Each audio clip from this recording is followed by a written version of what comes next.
আসসালামুআলাইকুম, hi there. আজ আমি আপনাদের জন্য দারুণ একটা কেক নিয়ে হাজির হয়েছি। আজ তৈরি করে দেখাবো বেকারি স্টাইলে ড্রাই ফ্রুট কেক। চলুন তাহলে কিভাবে এই সুন্দর আর ইয়াম্মি কেকটা তৈরি করতে হয়, তাও খুব অল্প সময়ের মধ্যে আর কিছু অল্প উপকরণ দিয়ে আমরা সেটা দেখে নেই।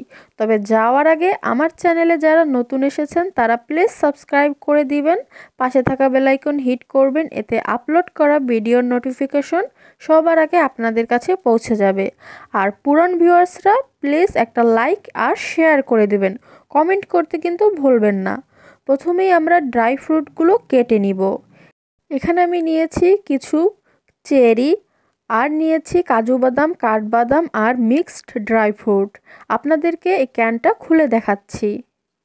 আপনারা এই ধরনের ক্যানগুলো কিন্তু সুপার শপে পেয়ে যাবেন, 250 টাকা দাম। 2 থেকে 3টা কিন্তু আপনারা এইটা থেকে কেক তৈরি করতে পারবেন। এবার আমি এর থেকে কিছু নিয়ে নেব। প্রথমে কিছু বেরি নিব। এবার আমি এগুলোকে কিউব করে কেটে নিচ্ছি। আমি যতক্ষণে কিউব করে কেটে নিচ্ছি, আপনারা চাইলে কিন্তু ডিসক্রিপশন বক্সটা চেক আউট করে নিতে পারেন, সেখানে আরও কিন্তু 2-3টা রেসিপি দেওয়া রয়েছে কেকের। এই রেসিপির শেষে কিন্তু আপনারা চাইলে সেই রেসিপিগুলো চেক আউট করতে পারেন। আর ভিউয়ার্স, স্পঞ্জ কেক আর ড্রাই ফ্রুট কেক আর পাউন্ড কেকের মধ্যে কিন্তু কিছু সূক্ষ্ম তফাৎ রয়েছে। সেই টিপস অ্যান্ড ট্রিক্সগুলো আমি আপনাদের সাথে আজকে শেয়ার করব। আমি বেরিগুলোর মাংস অংশটুকু কেটে নিয়েছি আর আটিগুলো ফেলে দিব। এভাবে আমি সবগুলোই কিউব করে কেটে নিব। সো আপনাদেরকে যা বলছিলাম, স্পঞ্জ কেক আর পাউন্ড কেকের মধ্যে কিন্তু অনেক তফাৎ রয়েছে। স্পঞ্জ কেকের ব্যাটারটা অনেক বেশি সফট করে তৈরি করতে হয়, আর পাউন্ড কেকের ব্যাটারটা একটু ঘন থাকতে হয়। আর ড্রাই ফ্রুট পাউন্ড কেকের ব্যাটারটা কিন্তু নর্মাল পাউন্ড কেকের ব্যাটার থেকে আরেকটু বেশি ঘন হয়। সো চলুন আমরা এই ফ্রুটগুলো কেটে নেওয়ার পর সেটা দেখে নিই। আমি বাদামগুলোকেও কুচি করে কেটে নিয়েছি। এখন আপনাদেরকে মেপে দেখাচ্ছি এখানে কতটুকু হয়েছে। দেখুন, সবগুলো ড্রাই ফ্রুট মিলিয়ে কিন্তু 1 কাপ পরিমাণ হয়েছে। এখন এই 1 কাপ ড্রাই ফ্রুটের মধ্যে 1 চামচ আমি নর্মাল ফ্লাওয়ার বা ময়দা মিশিয়ে দিচ্ছি। এবার ভালো করে মেখে নিব। এটা করলে কি হবে, আপনারা যখন এটা ব্যাটারের সাথে মিক্স করবেন, ড্রাই ফ্রুটগুলো আর ব্যাটারের নিচে বা তলানিতে নেমে যাবে না। আমি এখানে একটা লম্বা 1.5 পাউন্ডের পাউন্ড কেকের মোল্ড নিয়েছি। এটাকে ভালো করে আমি অয়েল ব্রাশ করে নিব। প্রথমে 1/2 চামচ তেল দিয়ে পুরো মোল্ডটা ব্রাশ করে নিয়ে এরপর এতে একটা বাটার পেপার কেটে দিয়ে দিবেন। আপনারা চাইলে সাইডেও বাটার পেপার দিতে পারেন, তবে সাইডে লাগানোর প্রয়োজন নেই যদি ভালো মতো তেলটা ব্রাশ করে নেন। এখন আমি আরও 1/2 চামচ দিয়ে পুরো মোল্ড আবারও বাটার পেপারের উপর দিয়েও ভালো করে ব্রাশ করে নেব। ভিউয়ার্স, এবার এটা সাইডে রেখে দিচ্ছি। এখন আমরা শুকনো উপকরণগুলো রেডি করব। প্রথমেই দিচ্ছি 1 কাপ পরিমাণ ময়দা, এরপর এতে 1/2 চামচ কর্নফ্লাওয়ার, আর দিয়ে দিব 1 টেবিল চামচ গুঁড়ো দুধ। এবার এগুলোকে চেলে নিব আর অবশিষ্ট অংশটা ফেলে দিব। সব সময় কেক তৈরি করার আগে শুকনো উপকরণগুলো আগেই রেডি করে এক সাইডে রেখে দিবেন, তারপরেই কিন্তু ডিমটা বিট করতে যাবেন। এখন একটা বাটিতে আমি 2টা ডিম ফাটিয়ে নিচ্ছি। এখানে আমি কুসুম আর সাদা অংশটা একসাথেই নিয়ে নিব। পাউন্ড কেকে কিন্তু ডিমের সাদা অংশ আর কুসুমটা একসাথে বিট করা হয়, কারণ নর্মাল স্পঞ্জ কেকে সফট করার জন্যই কিন্তু ডিমের সাদা অংশটা আলাদা বিট করতে হয়। কিন্তু আপনারা যদি পাউন্ড কেক তৈরি করতে যান বা ড্রাই ফ্রুট কেক যেমনটা বেকারি স্টাইলে তৈরি করা হয়, তারা কিন্তু ডিমের কুসুম আর সাদা অংশ একসাথে বিট করে, তাহলেই এটা অনেক বেশি সফট হবে না, তবে সফট হবে আর খাওয়ার সময় এর থেকে গুঁড়ো দানাও পড়বে। যখন দেখবেন 4 স্পিডে রেখে বিট করার পর এভাবে একটু হালকা ফোম হয়ে এসেছে, তখন এতে 1/2 কাপ পরিমাণ চিনি অ্যাড করবেন। তবে মিষ্টির পরিমাণ আরেকটু বেশি খেলে আপনারা 1.25 কাপ পর্যন্ত কিন্তু চিনিটা অ্যাড করতে পারেন।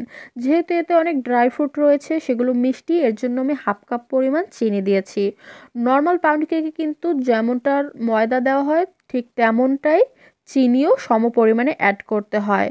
ভিউয়ার্স, দেখুন আমার এতে চিনির দানা একদমই ভালোভাবে মেল্ট হয়ে গেছে। যতক্ষণ না পর্যন্ত এটা ভালোভাবে মেল্ট হয়ে যাচ্ছে, এভাবে বিট করে নিতে হবে। এটা ভালোভাবে মেল্ট হয়ে গেছে। এখন এতে আমি 2 চামচ ভ্যানিলা এসেন্স অ্যাড করছি। যে কোনো ভালো ব্র্যান্ডের ভ্যানিলা এসেন্সটা আপনারা চাইলে অ্যাড করতে পারেন। এবার এতে দিয়ে দিব হাফ কাপ পরিমাণ সয়াবিন তেল। পাউন্ড কেকে কিন্তু একটু বেশি সয়াবিন তেল দিতে হয়, তাহলে এটা অনেক বেশি ময়েস্ট আর সফট হয়। এখন আমরা এটাকে আবারও 1 মিনিটের মতন একদম লো স্পিডে রেখে বিট করে নিচ্ছি। সো আমার ডিমের ব্যাটার রেডি। আমি এখন 10 মিনিটের জন্য একটা চুলায় স্ট্যান্ড আর কাগজ দিয়ে হাই হিটে এটাকে হিট করে নিব বা পিটি হিট করে নিব। আর ততক্ষণে আমি এই ডিমের ব্যাটারের সাথে ময়দাটা আরও একবার চেলে মিক্স করে নিব। তবে ডিমের ব্যাটারের সাথে ময়দা অ্যাড করার সময় খেয়াল রাখবেন পুরো ময়দাটা একবারে ঢেলে দিবেন না, অর্ধেকটা বা 3 ভাগ করে আপনারা অ্যাড করে নেবেন। আর ক্লকওয়াইজ বা এন্টি ক্লকওয়াইজে কিন্তু হাত ঘুরিয়ে এটাকে আপনারা মিক্স করবেন, মানে একদিকে হাত ঘুরিয়ে মিক্স করবেন। আর হাত কিন্তু অনেক বেশি জোরে ফোর্স দিয়ে ঘোরাবেন না, আস্তে আস্তে এভাবে মিশিয়ে নেবেন। আমি কিছু ড্রাই ফ্রুটও মিক্স করে নিলাম। আবারও আমি যে লাস্টে ময়দাটুকু রয়েছে সেইটুকু একবার চেলে দিয়ে দিচ্ছি। এভাবে যদি আপনারা 2 বার চেলে কেকটা তৈরি করেন তাহলে কেকটা কিন্তু অনেক বেশি ফ্লাফি হবে। এবার আমি আবারও অ্যাড করে নিচ্ছি আর কিছু ড্রাই ফ্রুটও দিয়ে দিচ্ছি। ড্রাই ফ্রুটগুলো আপনারা ব্যাটারের সাথে 3 ভাগ বা 2 ভাগ করে অ্যাড করবেন। এতে সম্পূর্ণ ব্যাটারের সাথে ড্রাই ফ্রুটগুলো মিশে যাবে আর প্রতিটা লেয়ারেই কিন্তু ফ্রুটটা পাওয়া যাবে। সো আমি অ্যাড করে নিলাম, সর্বশেষে ড্রাই ফ্রুটটুকুও দিয়ে দিচ্ছি, তারপর আবারও অ্যাড করে নিচ্ছি। আপনারা যদি চান ওভেনেও তৈরি করতে পারেন, সেক্ষেত্রেও কিন্তু অবশ্যই ওভেনটা 10 মিনিট প্রিহিট দিয়ে নেবেন। এবার আমি মোল্ডে এটাকে ঢেলে দিচ্ছি। আর একটা কথা, এই ব্যাটারটা যখন রেডি করবেন তখন কিন্তু 10 মিনিট বসে রেডি করবেন না। প্রয়োজন হলে আপনারা ওভেন বা চুলাটা আগেই প্রিহিট দিয়ে দিবেন বা অন্য কেউকে দিতে বলবেন।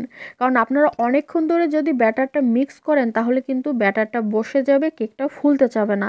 তাই যতটা সম্ভব তাড়াতাড়ি কাজটা করার ট্রাই করবেন। আর ব্যাটারটা রেডি হওয়ার সাথে সাথে মোল্ডে ঢেলে এটাকে ওভেনে বা চুলায় দিয়ে দিবেন। আমি 2-3 বার ড্যাপ করে নিয়েছি, এবার একটু ঝাঁকিয়ে এটাকে সোজা করে দিলাম, তা না হলে কিন্তু ওপর নিচ হতে পারে। এখন এটাকে একটু ডেকোরেট করে নিচ্ছি। কিছু ফ্রুট আর বাদাম আমি স্লাইস করে নিয়েছি, লম্বা লম্বা স্লাইস করেছি, তারপর উপর দিয়ে এভাবে সাজিয়ে দিচ্ছি। ডেকোরেশনটা পুরো আপনাদের উপর নির্ভর করে যে আপনারা কিভাবে এটাকে ডেকোরেট করবেন। এখন আমি এটাকে মিনিমাম 1 ঘন্টার জন্য চুলায় একদম লো হিটে এটাকে বেক করে নিব। আর যদি আপনারা ওভেনে দেন তাহলে 180 ডিগ্রি সেলসিয়াসে বা আপনাদের ওভেনের তাপমাত্রা অনুযায়ী 70, 60 বা 80-তে রেখে 50 মিনিটের জন্য বেক করে নেবেন। যেহেতু চুলায় দিচ্ছি এর জন্য 10 মিনিট টাইম বেশি লাগবে। আর আমি একদমই লো করে দিয়েছি হিটটা কিন্তু। আর যখন ধোঁয়া উঠে যাবে তখনই কিন্তু এটা দিয়ে তারপর ঢাকনা দিয়ে দিবেন, আর একদমই যেন ফাঁকা না থাকে, তাহলে কিন্তু কেকটা ফুলতেও টাইম লাগবে আর কেকটায় সুন্দর একটা কালারও আসবে না। সো এখন আমি এটাকে বেক করে নিব। ভিউয়ার্স, 1 ঘন্টা হয়ে গেছে, দেখুন কত সুন্দর একটা কালার এসেছে। আমি কিন্তু 45 মিনিট পরে ঢাকনাটা তুলে চেক করেছি। আপনারাও 30 মিনিটের পরে ঢাকনা তুলে চেক করতে থাকবেন যে কেকটা হয়ে গেছে কিনা, কারণ অনেকের চুলার তাপ এক এক রকম থাকে, তাই কিন্তু বোঝা যায় না। কাঠি দিয়েও চেক করে নিয়েছি, পারফেক্টলি এটা বেক হয়েছে। এখন আমি এটাকে মোল্ড আউট করে নিব। যেহেতু পাউন্ড কেক, এটাকে আর বেশি ঠান্ডা করার বা ঢেকে রাখার প্রয়োজন হয় না, এটা গরম গরমই মোল্ড আউট করা যায়। এখন আমি এটাকে মোল্ড আউট করে নিচ্ছি। সো আপনাদেরকে নিচটাও দেখিয়ে দিব যে নিচটাও কিন্তু পুড়ে যায়নি, পারফেক্টলি হয়েছে।